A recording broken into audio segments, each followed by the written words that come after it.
Eu sempre fui um guri que tirava notas boas, mas muito tímido. A timidez era impressionante, né? Se tivesse que falar em público, alguma coisa, eu gaguejava e não saía, né?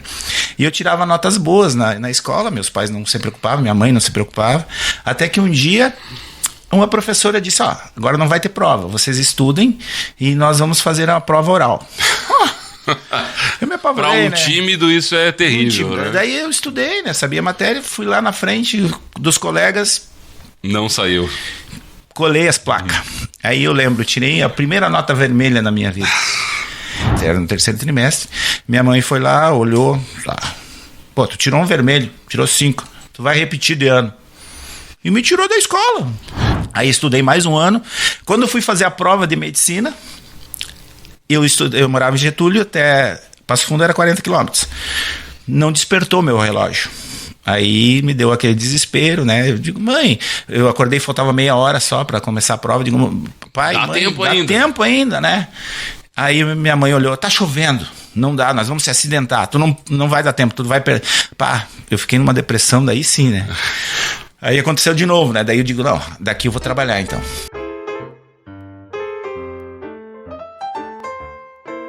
Olá, seja bem-vindo, bem-vinda. Estamos começando mais um encontro casual aqui na Unijuí FM. Mas antes de eu anunciar aqui o nosso convidado, vou pedir para você compartilhar esse vídeo, se inscrever em nosso canal, dar o like, fazer todo aquele ritual necessário para levar mais longe histórias como a que a gente vai contar aqui do nosso convidado, o Tenente Coronel Gerson Correia de Mello, que recentemente está aposentado, mas tem mais de 30 anos de experiência, escolheu a nossa cidade aqui para vir morar e vamos contar essa história. Já seja bem-vindo aqui, tudo bem? Uma boa tarde, eu fico feliz de estar aqui na Unijuí, né, principalmente na rádio, porque eu sei que atinge muitos lares e a gente gosta que as coisas boas sejam transmitidas, né, e essa é a ideia. A gente sabe que aquilo que faz bem não deve ficar só pra gente, mas a gente tem que transmitir, né? Vamos compartilhar. O senhor é natural de Erechim. Eu vou voltar lá à cidade de Erechim pra ver como é que era o Gerson menino ainda. Já tinha alguma ideia e mostrava essa vocação, enfim, de liderança, ou uma outra habilidade que mais tarde veio mais forte, assim, na hora da escolha profissional? Até, assim, eu quando estava estudando, né, então já vou na minha fase, nós viajamos bastante, eu e a minha família, né, minha família saiu de Erechim e foi morar em Canoas, em Porto Alegre, na Grande Porto Alegre, né, e eu lembro, é um fato bem até eu não tinha comentado sobre isso, né, mas eu tive a oportunidade de pescar bastante uma vez. Pescar. Fiquei 15 dias pescando em Porto Alegre. Que nós vendemos a nossa residência em Erechim, né? Uhum. E fomos a Porto Alegre para comprar um local e tal. Chegamos lá, a família era grande, daí meus tios tinham ido junto, meu avô, e chegamos e não encontraram de cara, né? Tinham que procurar. Sim. E tal. Daí eles foram e arrumaram um local, montaram uma residência embaixo da ponte. Nossa. Embaixo da ponte do rio Guaíba, na segunda ponte lá. Então eles montaram estrategicamente, né, até conseguir uma casa, que dinheiro tinha, mas não tinha como gastar esse dinheiro, era fácil, né? Então eles tinha que escolher bem, né? Escolher bem, daí eles ficaram lá. E para mim foram 15 uma dias aventura maravilhoso, porque eu passava a manhã pescando, ia me alimentar. Então embaixo da ponte a gente ficou, né? E daí depois meus pais compraram uma residência. Daí ali mesmo em Porto Alegre. Nós moramos em Canoas. Canoas. No bairro Matias Velho. Rua Santa Catarina, 2120. Eu lembro até hoje o endereço, né? Então são tinha coisas que idade aí? Eu tinha 7 anos. 7 anos. Daí eu comecei a fazer meu estudar lá, né? E alguma coisa que me chama a atenção, o que é? Eu sempre fui um guri que tirava notas boas, mas muito tímido. A timidez era impressionante, né? Se tivesse que falar em público, alguma coisa, eu gaguejava e não saía, né?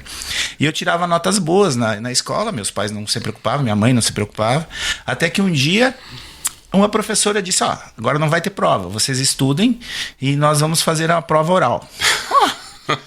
Eu me apavorei, né? Para um tímido isso é terrível, né? Daí eu estudei, né? Sabia a matéria, fui lá na frente dos colegas. Não saiu. Colei as placas. Aí eu lembro, tirei a primeira nota vermelha na minha vida. E era no terceiro trimestre, era no terceiro trimestre. Minha mãe foi lá, olhou, pô, tu tirou um vermelho, tirou 5, tu vai repetir de ano. E me tirou da escola. Eu repeti o ano por causa de um vermelho. Então... Ela lhe tirou antes? Sim, disse, não, tu vai repetir o ano. Aí esse ano tu vai repetir, porque tu não tá bem, não tá forte, tu vai repetir. Sabe, pra mim, não tinha, disse, não, tal.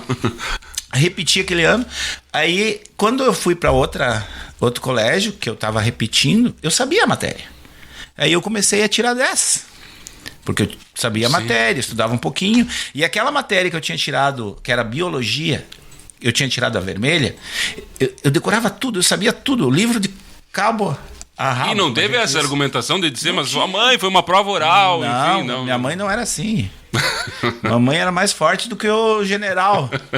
Aí, né, eu comecei a tirar 10 e aí fiquei rodeado de amigos ali, por causa que eu sabia. E a professora de biologia do outro colégio, que via que eu sabia tudo, ela me dava para mim corrigir as provas dos colegas. Olha só. E eu comecei a corrigir as provas dos colegas e a minha só que ela corrigia, né? Porque eu sabia. Então, dali pra frente, para mim, foi um diferencial. Porque daí eu virei o 01 das turmas, né? Eu sabia fazer, eu gostava e tal.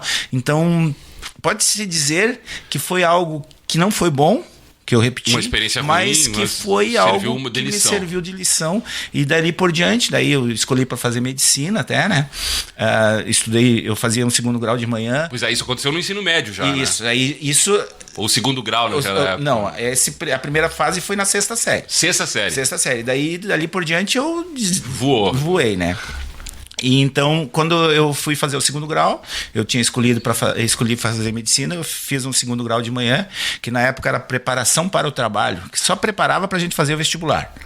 E um de noite, que era contabilidade. Então eu fiz 2 segundo grau, e durante a tarde, eu morava na cidade de Getúlio Vargas, daí, eu deslocava de Getúlio até Passo Fundo para fazer cursinho pré-vestibular. Para fazer medicina. Ou seja, os 3 turnos ocupados. Sempre estudando. Eu descia do ônibus direto na frente dos colégios, né? Então, usei bastante essa fase, né? Não aproveitei muito a juventude, que nem diz, né? Mas se tu não aproveitasse lá, eu não estaria aposentado hoje, né? Sim, é verdade. Então, para fazer medicina, daí o que aconteceu? Eu me inscrevi, meus pais não queriam que eu me inscrevesse longe da família, né? Eu fui em Passo Fundo, na UPF, e fiz a inscrição para o vestibular. No segundo ano eu tinha feito as provas, já tinha ficado na segunda opção, que era farmácia, tinha passado. Não passei em medicina, porque faltava um ano, mas passei na farmácia. Aí estudei mais um ano. Quando eu fui fazer a prova de medicina, eu morava em Getúlio, até Passo Fundo era 40 quilômetros. Não despertou meu relógio. Aí me deu aquele desespero, né? Eu digo, mãe, eu acordei, faltava meia hora só para começar a prova. Eu digo, pai, dá tempo ainda, né? Aí minha mãe olhou, tá chovendo, não dá, nós vamos se acidentar, tu não vai dar tempo, tu vai perder. Pá, eu fiquei numa depressão, daí sim, né? Aí aconteceu de novo, né? Daí eu digo, não, daqui eu vou trabalhar, então.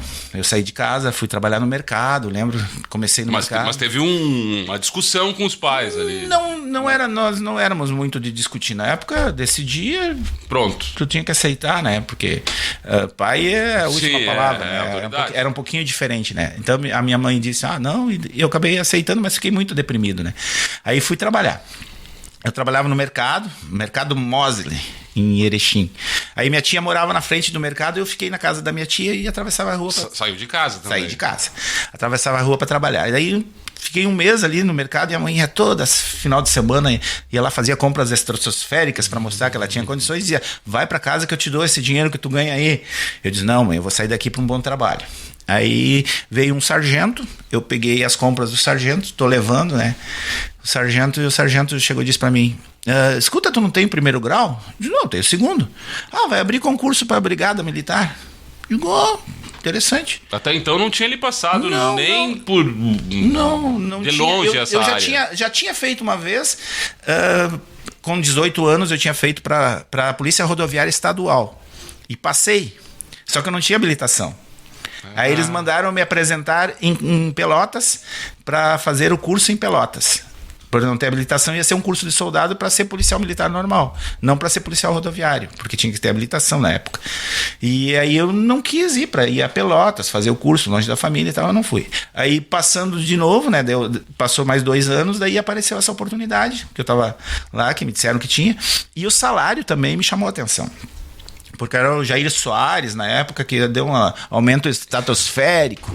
Então, ganhava muito. Era cruzeiros na época. Então, eu dava 5 vezes que o mercado pagava. Então, eu disse, não, vou fazer. Aí eu fiz lá em Erechim, eu fiz o curso de soldado. Entrei lá, sem conhecer, sem nada. Não tinha servido o exército. Foi um choque de realidade, né? Mas eu comecei a gostar. E para mim foi o começo de tudo ali, né? Mudou aquele momento, tudo. Mudou a minha. Mas deixa eu voltar um pouquinho antes. A escolha pela medicina tinha alguma influência de família? Tinha alguém que era médico que o senhor admirava? Assim, era 2 coisas. Uma pela dificuldade. Sim. Que eu, Sempre gostou de desafios? Como eu estava despontando, né? Eu não rodava, eu tirava notas excelentes e tinha tempo para estudar. E outra que é uma identificação que eu podia melhorar a minha família toda, né? Então era essa a expectativa. Mudar, exato, porque a minha família, como era uma família humilde, nós éramos em 5 irmãos, né? Então isso aconteceu. Aí depois... Aí eu fiz o curso de sargento, concurso, porque não quis fazer de oficial. Quando eu estava no curso de soldado, eu quis fazer de oficial e disseram que soldado não podia fazer. Aluno soldado, era aluno.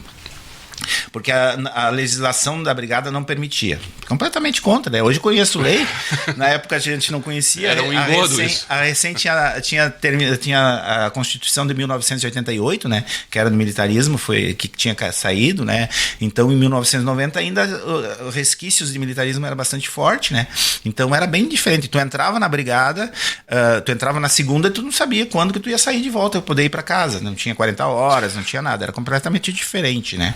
Então, e esse cotidiano aí, como é que foi? Assim, ó, muito interessante, porque eu gostava. Não né? sentiu? Não, eu era preparado fisicamente, gostava, não precisava estudar muito, porque eu tinha facilidade, né? Então foi algo que eu comecei a gostar, lidar com arma. Eu tinha dom de atirar também, né?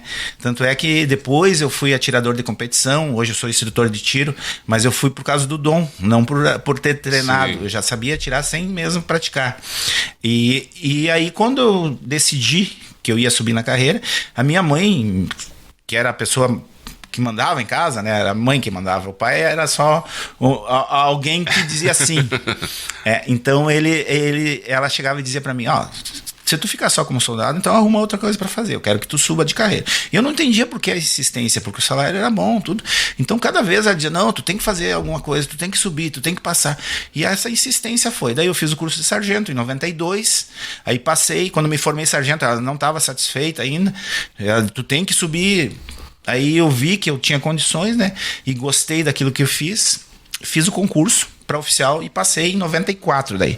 Fiquei 4 anos como praça, de soldado e sargento, né? 2 anos de soldado e 2 anos de sargento, e entrei na academia como oficial. Quando eu estava no 3º ano na academia, que eram 4 anos na época, né? Eu cheguei em casa um dia bem feliz da vida, né? Imagina, guri, tinha 26 anos. Digo, mãe, eu vou sair oficial agora, o ano que vem já. Eu acho que eu não seria um bom médico, porque eu me identifiquei tanto como policial, que eu gosto tanto, eu tô ensinando a atirar, tô ensinando os policiais a trabalhar, tô cuidando de famílias na rua, que eu não tô arrependido de não ter feito disso pra ela. Eu acho que eu não seria um bom médico, eu sou um bom oficial. Ela chegou pra mim, então vou te contar. Eu, o quê? Tu lembra que não despertou o relógio? Fui eu que desliguei, meu filho. Eu digo, mas como assim?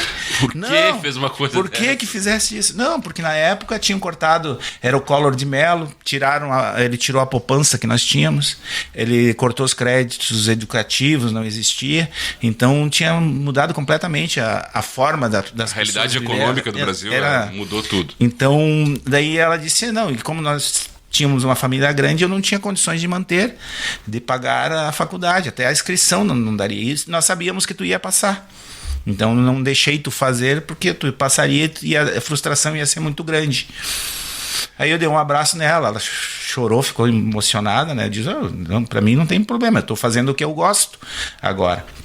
Mas foi uma decisão dela sozinha ou seu pai participou? Não. O pai era aquele, sabe? Eles devem ter conversado durante a noite, porque eu não entrei nos detalhes. São algo como fere. Quando uma ferida tá cicatrizada, quanto mais tu mexe, mais ela sangra. Vai sangrar. Então eu não cutuquei, eu aceitei, eu abracei ela e não falei nunca mais naquilo. Até porque estava realizado também. Exato, né? Exatamente, né? E daquilo eu sofri um acidente de carro logo em seguida também. E eu perdi um irmão mais novo num acidente de carro. Nesse acidente? Esse acidente de carro. Eu estava na academia no 3º ano. Aí em Erechim, entre Erechim e Getúlio Vargas, nós saímos, eu e meu irmão. Meu irmão tinha 18 anos, eu tinha 26. E ele faleceu no acidente. Eu tive o bloqueio pós-traumático. Aí são coisas que era para amputar as minhas 2 pernas, não tinha circulação de sangue, aí acertaram, fizeram essa fenda. Então eu fiquei de novo, nas condições que estava, né? Perdi o ano da academia, tive que repetir um ano por causa do acidente, e o meu irmão morreu. Daí a minha família, a minha mãe, meu pai, até como eu não tinha memória, né, porque eu tava no hospital, fiquei na UTI, fiquei vários dias, aí eles disseram que o meu irmão tava no outro hospital, mentiram pra mim me recuperar. Quando eu consegui me recuperar, que eu vi que o pai e a mãe estavam comigo no hospital. Isso quanto tempo ficou no hospital? Eu fiquei, engessado as 2 pernas, eu fiquei 50 dias. Por causa que dobrou ao contrário as pernas, fez um monte de coisa, né? E na UTI eu fiquei 8, 9 dias. E durante todo esse período não soube do irmão? Ou... Não. Eles me contaram, daí eu fui transferido para Porto Alegre, né? Para o Hospital da Brigada em Porto Alegre. Quando eu cheguei no Hospital da Brigada, eu comecei a identificar as coisas. Aqui, eu vim aqui, ali o Guaíba e tal. Eu digo, não, pera lá, pai e a mãe estão comigo aqui, quem que tá com meu irmão? Aí eles não conseguiram mentir mais pra mim, né? Aí veio a mãe e me contou, mas algo que o meu coração já sabia. Já sabia, de alguma forma então, já sabia. Então foi isso que aconteceu. Daí eu procurei retomar as atividades, que disseram que eu nem caminhar iria mais, e eu voltei para a academia, passei no teste de aptidão física novamente, fiquei completamente bom novamente, né? Claro, alguns resquícios do acidente ficou, mas eu voltei para academia, passei no staff, nós subíamos morro, nós fazia tudo, e eu consegui em 5 meses fazer uma recuperação completa, né? E voltar, porque eu estava bem fisicamente. Então isso foi importante. Eu estava voando, eu corria, eu fazia exercício. Então desse acidente eu me recuperei muito rápido. Só mentalmente. Eu ia lhe perguntar mentalmente, porque a mente é o nosso carro-chefe. Eu tinha uma psicóloga na academia, a doutora Yara. Ela ia me visitar no Hospital da Brigada. E aí ela chegava lá, né? Como eu já sabia, ela chegava e começava, o que tu sente de ter perdido o irmão? O que tu sente? Tu não sente falta dele? Ela cutucava só nas feridas para ver a minha reação, né?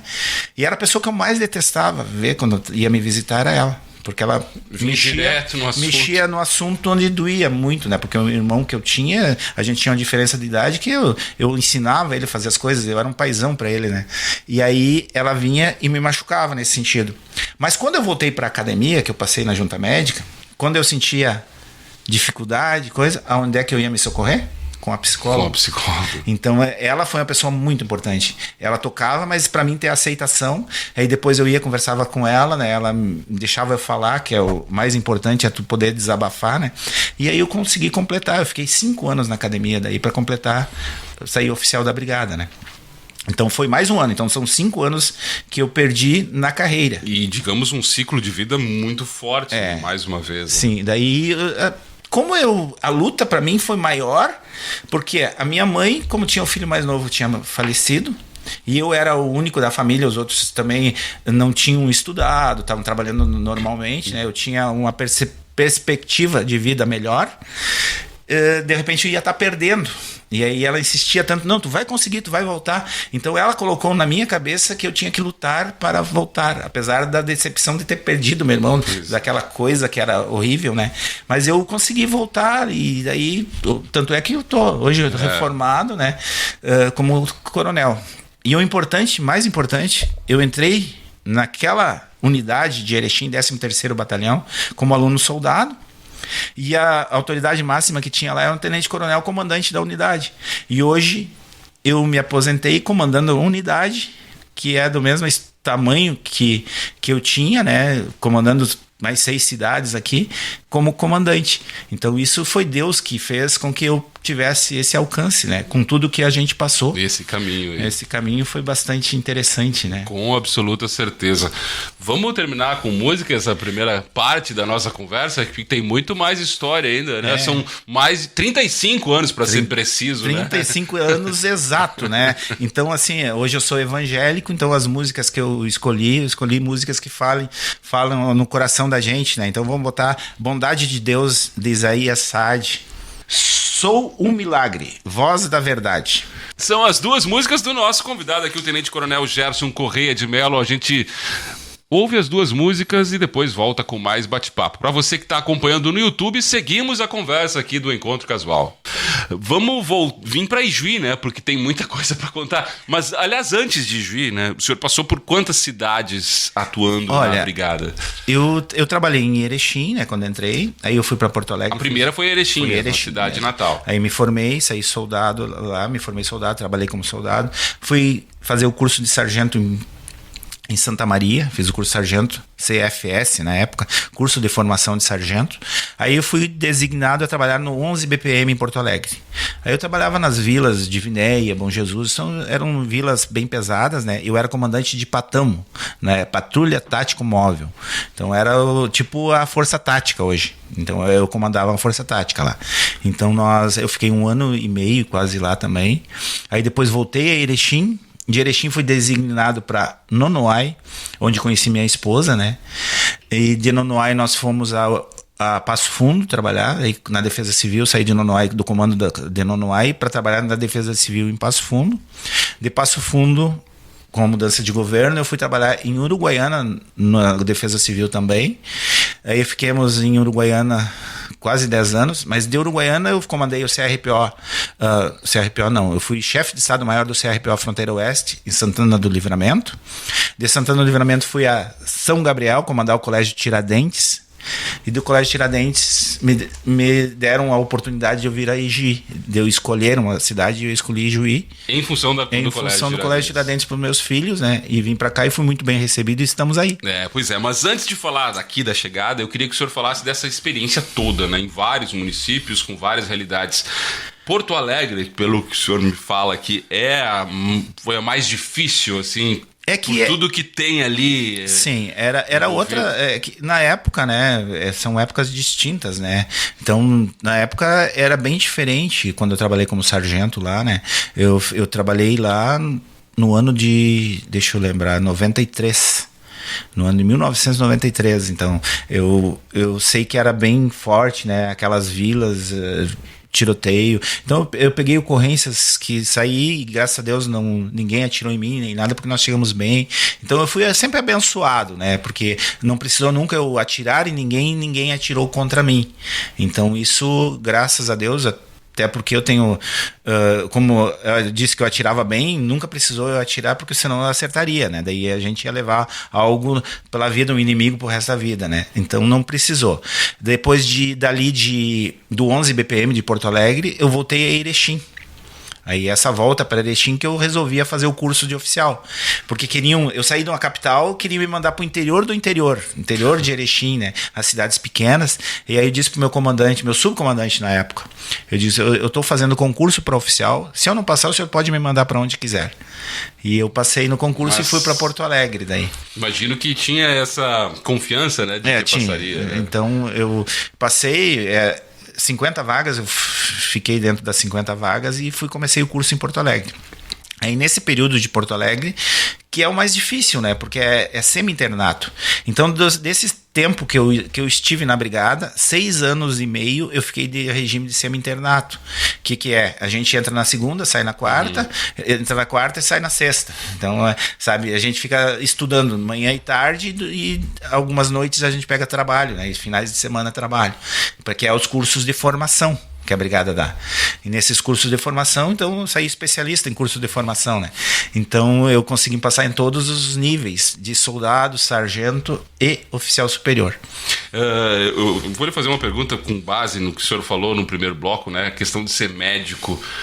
volta e meia, essa história ainda mexe, o senhor pensa como seria a vida do Gerson Corrêa de Mello, não o tenente-coronel, mas assim, o Gerson, médico, doutor Gerson. Doutor Gerson, eu digo que, como eu tinha essa expectativa, né, essa pretensão, então eu fiz alguns cursos, algumas coisas de atendimento pré-hospitalar, que eu socorria as pessoas, então, para ver o batimento cardíaco, massagem cardíaca, essas coisas de socorro. Sempre quando alguém está passando mal, eu sempre me aproximo, porque eu sei o que deve ser feito no momento, né? Até porque, como policial militar, é um dever. Claro. E eu, como tinha essa expectativa, né? Então eu me preocupava com o que para fazer um socorro, o que precisava, né?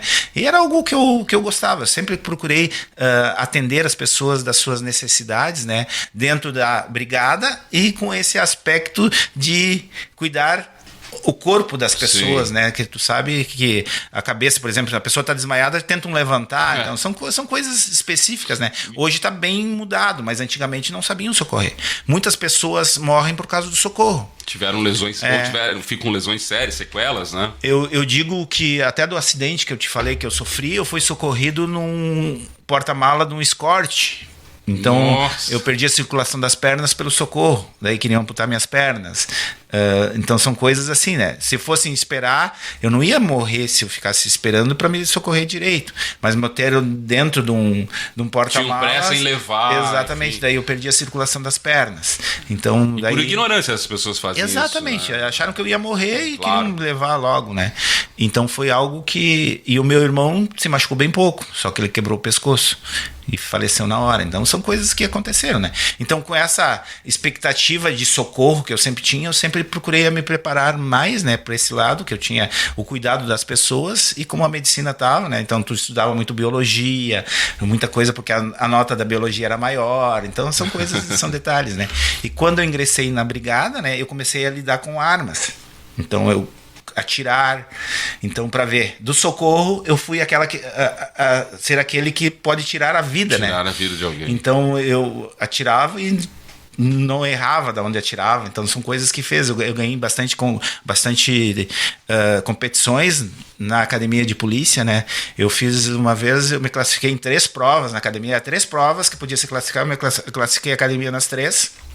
E a academia foi campeã nacional. Academia de Porto Alegre. E nunca né? pensou agora entrar, fazer uma carreira paralela aí como atirador, sabe né? Que... Tem esporte, até esporte olímpico. Mas assim, como eu treinava policiais, né? Então, eu treinar as pessoas, tu cansa bastante, é bastante estressante, né? Porque a arma é que nem uma palavra maldita, né? Depois que saiu da boca do cano, não tem como tu buscar ela de volta, né? Se tu falar uma bobagem aqui na rádio, se eu falar alguma coisa que vai desagradar alguém, não tem como dizer, desculpa, a pessoa já escutou e já levou pro coração. E a arma também, saiu da ponta do cano, vai. Então tu tem que cuidar, e a gente assiste bastante coisas, mas é uma coisa que ainda eu gosto de fazer. Tenho o dom de ensinar também, eu gosto de ensinar porque eu vejo as dificuldades, eu sei aonde que é a pressão de gatilho, avisada que deve ser feita. Então, como eu instruía os nossos policiais e posso instruí-los ainda, né, mesmo na reserva, então eu posso ser chamado para instruí-los, é uma coisa que eu gosto. E tem o dom natural do tiro, né? Exatamente. Dentro dessa carreira de mais de 35 anos, qual foi o momento mais difícil, Tenente Coronel? O que o senhor me diz desses... Digo um momento difícil que pode ser uma situação, pode ser também algo vivenciado. Eu tive 2 momentos difíceis, né? O primeiro momento difícil que foi do acidente, né? Sim. Esse aí não teve mais, e a minha recuperação... Já estava dentro da brigada. Terminar a academia, saber... aquela expectativa, será que eu consigo ou não consigo, né? Esse foi o pior. E depois o outro momento difícil que eu fiquei longe da família, né? Nesse período que eu estava em Uruguaiana, a minha esposa, eu fiquei 2 anos e meio trabalhando no CRPO Fronteira Oeste, em Santana do Livramento, e não levei a família. Então eu ia na segunda e voltava na sexta. Então eu fiquei longe da minha família, tinha as crianças pequenas, né? A minha esposa enfrentou a gravidez na época da pequena, então isso foi bem difícil, né? Mas a gente, daí eu fui convidado a comandar o Colégio Tiradentes de São Gabriel, e eu conversei com a minha esposa, né? Depois da pandemia, deu a pandemia, e eu liguei pro comandante, quero avisar que eu não vou poder trabalhar porque eu peguei Covid. E a Covid estava matando, né? Tava matando mesmo, e eu tinha pegado Covid, e nós estávamos em casa, a gente tinha viajado, e aí eu, a minha esposa e as 3 crianças. Todo mundo com Covid? Todo mundo com Covid. Até a minha filha foi a criança mais jovem a pegar Covid em Uruguaiana, foi ela na época, saiu até no jornal. Né?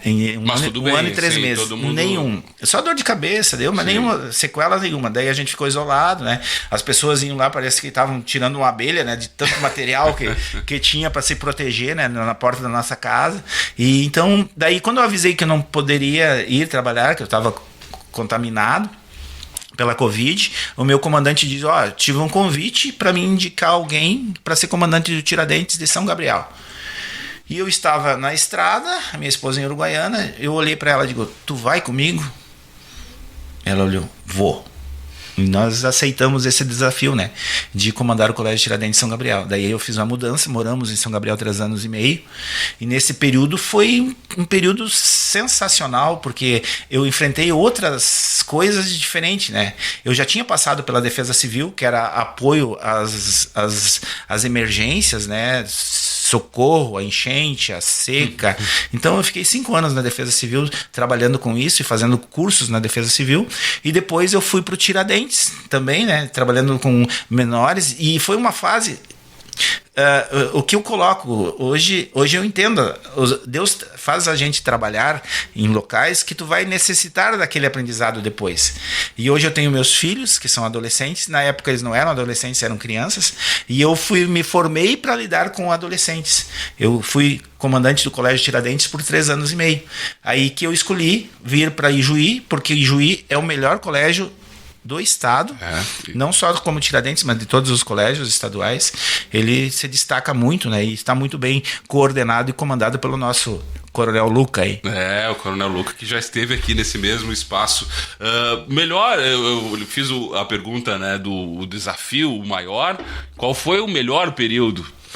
O melhor período foi da Defesa Civil, que eu trabalhei na Defesa Civil do Estado, porque tu chega e vê as necessidades das pessoas, né, e eu me senti como os bombeiros, né? O bombeiro, quando chega, ele é muito bem recebido, porque ele vem socorrer, ele vem ajudar, ele vem auxiliar, e eu, como policial militar, a gente sempre tem aquela, né? Policial militar é 50% de quer bem, 50% de quer mal, né? Se alguém assaltou, tu vai aprender o assaltante, então e quando eu trabalhava na Defesa Civil, eu ia nas prefeituras, na população, todo mundo recebia muito bem e viam que eu vinha suprir as necessidades.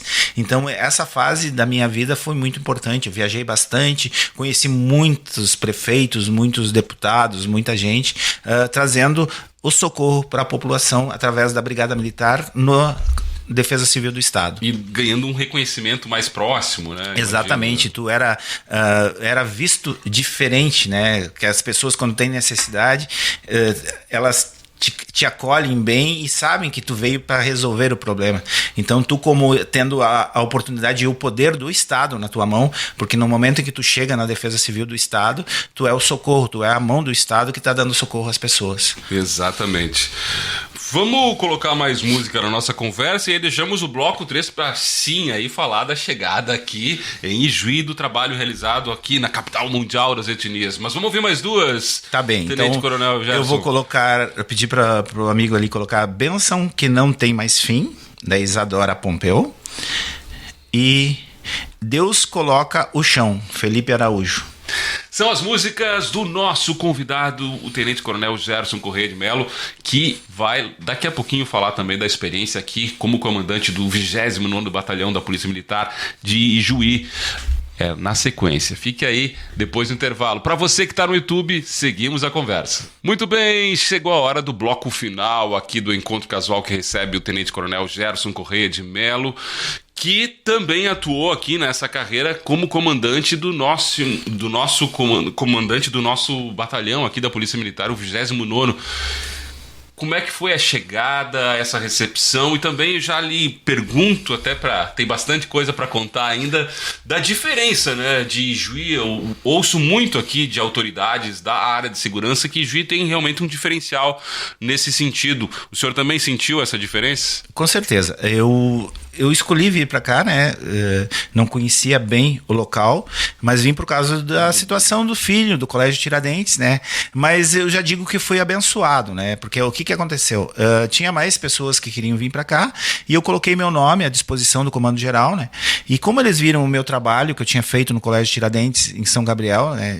A gente fez um bom trabalho lá, e eles me deram a oportunidade de eu ter escolhido, né? E eu escolhi vir para cá. Quando cheguei aqui, comecei a me adaptar, né? E já vi que era um diferencial.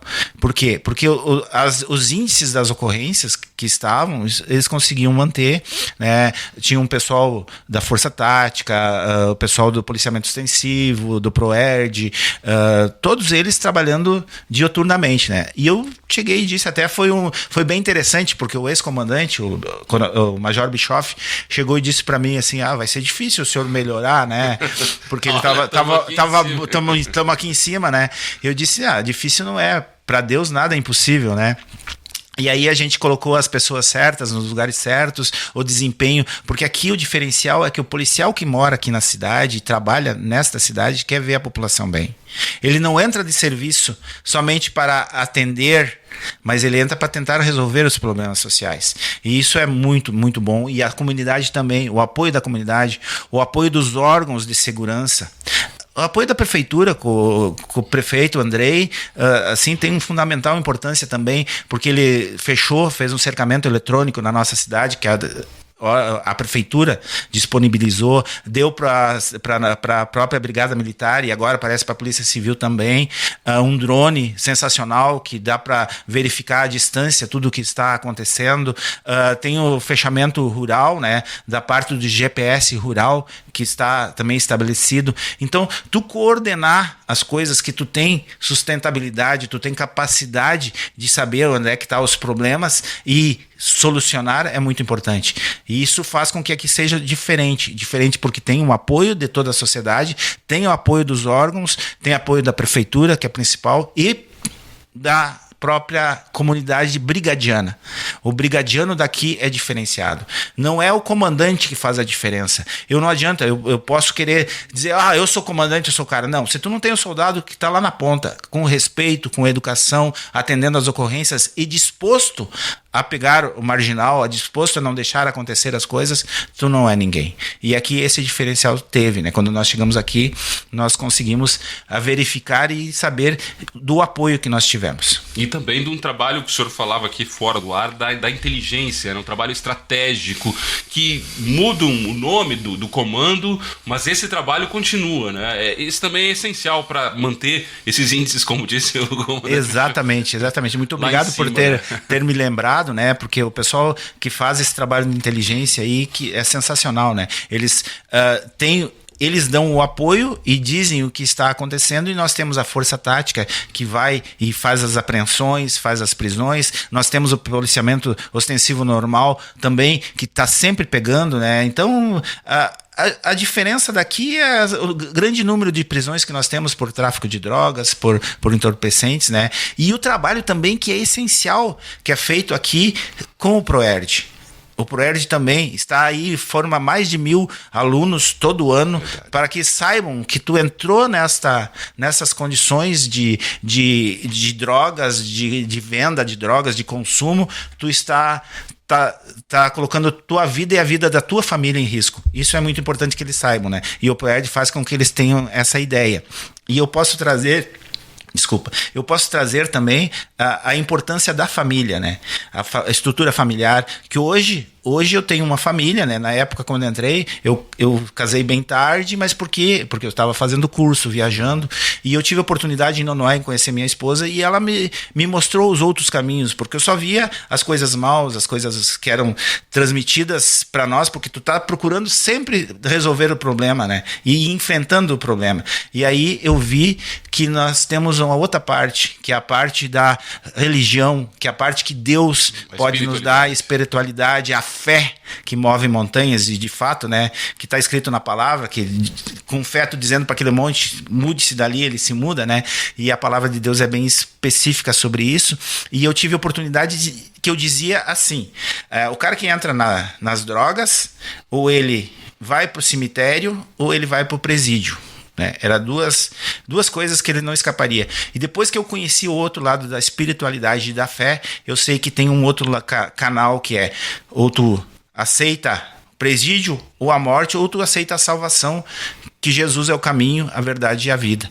Então isso, ninguém chega ao Pai se não é através da espiritualidade e de aceitar Jesus como Salvador. Então as pessoas que eu via, né, às vezes cometendo crimes, e iam para a igreja e tinham um encontro de fato com Jesus, mudavam completamente sua vida. Isso lhe levou a ser evangélico?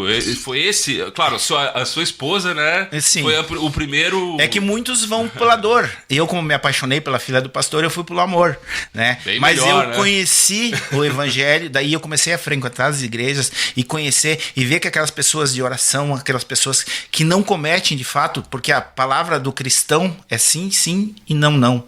É verdade, porque a mentira não deve sair da boca. É claro, tem alguns que utilizam isso negativamente, né? Mas nós sabemos o que é e conhecemos cada um. Então, porque eu trabalhava nas vilas, eu trabalhava nos bairros e eu via onde se criava uma igreja evangélica, às vezes um bêbado, um drogado que estava ali, que ia frequentar aquela igreja, ele mudava completamente a estrutura de vida. Tu encontrava ele estava com a Bíblia, conversando diferente, arrumado diferente, tu via a energia, os olhos brilhando, algo que era completamente diferente. Uma mudança de verdade. De verdade, e até eu duvidava na época, mas eu sabia das mudanças e eu apoiava as igrejas, sempre fui um apoiador das igrejas. E eu já tinha escolhido para minha vida que eu ia criar meus filhos em lar evangélico, sem ser evangélico. Porque eu sabia das condutas, porque tu criar na doutrina de uma palavra que tem a própria lei, a lei de Deus é a melhor lei que tu pode acompanhar. Tu não precisa estar agredindo o teu filho para dizer certo ou errado. Faz ele acompanhar a palavra que está escrita na lei de Deus, que tu sabe que ali está certo ou errado. Então isso fez com que eu casasse com a evangélica, né? E hoje eu sou da Assembleia de Deus aqui de Juí, sou diácono da Assembleia. Pois é, o senhor, para quem tem fé, teve muitos sinais ao longo do caminho, só pela história que contou aqui, né? Fora outras coisas. E tem uma que o senhor não contou ainda no ar, que eu queria que o senhor falasse, que foi uma espécie de profecia do seu trabalho, né? Isso antes, imagino, da conversão ainda, não... Isso, exatamente. Eu já estava com a minha esposa, né? Nós tínhamos meu filho Maxwell, era bebezinho, e eu acompanhava ela na igreja, eu levava ela na igreja e às vezes eu saía, e frequentava alguns cultos, e num culto desse eu tive a pastora Renata, ela era aqui de Catuípe, e eu fui, e ela foi pregar, e é uma pessoa sensacional. Isso lá em Nonoai. Em Nonoai. O pastor Brasil da Mota, lá, né? E eu frequentando a igreja, daí ela começou a pregar, mas é sensacional. A pessoa prega cantando, sabe, os louvores, e faz a pregação falando da palavra de Deus cantando. Aí ela se aproximou de mim, e eu lembro, né? Sem ele conhecer. Eu completamente ali no tumulto, a igreja cheia de pessoas, né? Ela se aproximou e cantou a minha história no louvor. A minha história disse o que tinha acontecido na minha vida, dos acidentes, do que Deus tinha me livrado, né? E profetizou para mim. Profetizou que eu andaria em locais diferenciados, que eu ia olhar para trás e pedir: Deus, como é que eu estou aqui? E ele dizia que era Deus que teria me levado para lá, que eu ia caminhar em tapetes vermelhos. Naquilo, logo em seguida, eu fui eu fui num inauguração do asfalto em São Valentim, e caiu o palco, e a governadora Ieda estava em cima do palco. Todo mundo saiu e eu saltei e dei a mão para ela, né? A senhora desce por aqui, governadora. Ela olhou para mim e disse: não, se tu vai me pega direito, que ela tinha problema nos tornozelos, não podia saltar. Aí eu peguei a governadora no colo e tirei de cima do palco ali, né? Tive fotos, eu saí no jornal. Então foi uma coisa sensacional, né? Eu fiquei um dia com a 0 Hora em casa, conversando e contando a minha história. E daquilo, né, ela me convidou para mim ir trabalhar. Até nem fui na época trabalhar com ela, mas logo em seguida, né, no final do ano, daí me convidaram para trabalhar na Defesa Civil do Estado, e eu aceitei o convite, né? E aí eu trabalhava na Defesa Civil atendendo a população, né, das enchentes, das secas, das tempestades que tinha. E quando eu entrava no Palácio Piratini, que a Defesa Civil fica no Palácio Piratini, no último andar. Eu subia lá e eu passava pelos tapetes vermelhos do Palácio Piratini e eu me lembrava da profecia que ela tinha falado para mim, né? Então, foi algo que acrescentou mais a minha fé, né? Hoje eu agradeço a Deus porque ele não é homem para que minta, nem filho do homem para que se arrependa, né? Então, essa profecia se concretizou na minha vida. Eu já, várias vezes, eu já fui visitar essa pastora. Ela tem uma igreja em Joia, e ela tem em Catuípe, então são uma pessoa sensacional. A Assembleia de Deus, onde que eu frequento aqui com o pastor Isaías, também ele tem um trabalho social muito grande aqui com as crianças e adolescentes. A igreja, os componentes da própria igreja, é um diferencial. Nós vemos que as pessoas são sinceras, são fiéis, né? E a gente enfrenta os problemas. A gente diz, hoje eu vou ser evangélico porque não vou ter mais problema. Não, todo mundo tem os problemas. Os evangélicos também têm problema. Só que nós sabemos que nós temos junto conosco, né, que Jesus estando no barco, que nem é falado pela uma palavra que Jesus colocou na própria evangelho, né, que ele estava no barco, atravessando o rio, deu uma tempestade e ele estava dormindo no barco. E o pessoal, os apóstolos desesperados, né? Até que foram acordar Jesus. E ele, por que se afliges, né? Ele acalmou o vento e parou a tempestade, né? E isso, nós sabemos que nós enfrentamos as tempestades, enfrentamos as tormentas, mas com Jesus conosco no barco, nós podemos enfrentar de cabeça levantada. É mais fácil. Então é muito mais fácil, né? E eu tive a oportunidade de conhecer o evangelho através da minha esposa, né? Que me converteu. Então hoje, da minha esposa, eu sou filho do evangelho trazido por ela, né? Entendi. Eu vou fazer uma pergunta nesse sentido porque, infelizmente, e aqui está falando um cristão também, há muita deturpação da palavra e muitas denominações surgem, não para propagar a palavra de Cristo, mas, ao contrário, deturpar e tirar vantagem das pessoas. O senhor acha que isso prejudica o movimento evangélico?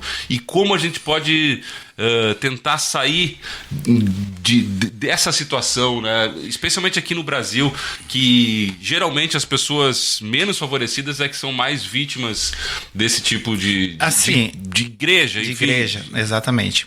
Tem pessoas e pessoas. Todo o local, né, um pastor, ele tem suas ovelhas, mas sempre aparece uma ovelhinha negra ali, né? Sim. Isso a gente sabe. E não é diferente. Como eu, na minha carreira de policial militar, eu enfrentei várias situações que eu tinha que me cuidar de alguns colegas, inclusive, né? Então, tem sempre algo ou alguém que deturpa algumas coisas. E no evangelho não é diferente. Alguém que entra ali para ganhar ou fazer dinheiro, né? Tem certos locais, mas é por isso que a gente diz, falar que eu sou evangélico hoje está na moda. Eu sou evangélico, hoje está na moda. Eu sou cristão, está na moda. Mas não é isso, tu falar, tu tem que ter uma conduta, que a tua conduta tem que ser o teu testemunho. A tua vida tem que ser o teu testemunho. Então, verifiquem a vida das pessoas que tu vai ver quem é evangélico e quem não é. As pessoas que têm o evangelho no coração são pessoas que não são mentirosas, que pagam suas contas, que não assaltam, não roubam, não. Esse é o evangelho. Agora, tu falar que é evangelho, sair ali, roubar uma pessoa, encontrar isso aqui, tu não me deu e levar para casa, isso não é o que está escrito na palavra. Então tu tem que saber, ter a sabedoria de saber diferenciar aquilo que é trazido para você. Porque a palavra de Deus, a Bíblia, pode ser interpretada de várias maneiras. E as pessoas que querem fazer o mal também utilizam às vezes isso. Mas nós temos o discernimento nos dados por Deus, que nós podemos saber e crer naquilo que de fato é o que está na palavra de Deus. O que está escrito ali, tu acredite. O que não está ali é deturpação. E pelo testemunho, né? Exatamente, o testemunho das pessoas. Vamos para a parte final aqui do programa, que é o quadro existencial, com perguntas filosóficas, complexas, com respostas mais curtas. Vamos lá, vamos fazer? Vamos sim. Começando, qual é o maior sonho atual do Tenente Coronel Gerson Correia de Mello? Maior sonho? Minha casa própria. A coisa mais bonita que o Tenente Coronel Gerson Correia de Mello já viveu? Os meus filhos. A coisa mais triste que o Tenente Coronel Gerson Correia de Mello já viveu? A perda do irmão. Dos irmãos, eu perdi 2. O que é a morte para o Tenente Coronel Gerson Corrêa de Mello? Para quem não encontrou a salvação, dificuldade. Mas para quem encontrar a salvação, é a libertação. E para finalizar, o que é a vida para o Tenente Coronel Gerson Corrêa de Mello? É o companheirismo, a amizade, o amor, aquilo que eu tenho em casa, graças a Deus. Muito bem, assim a gente finaliza aqui.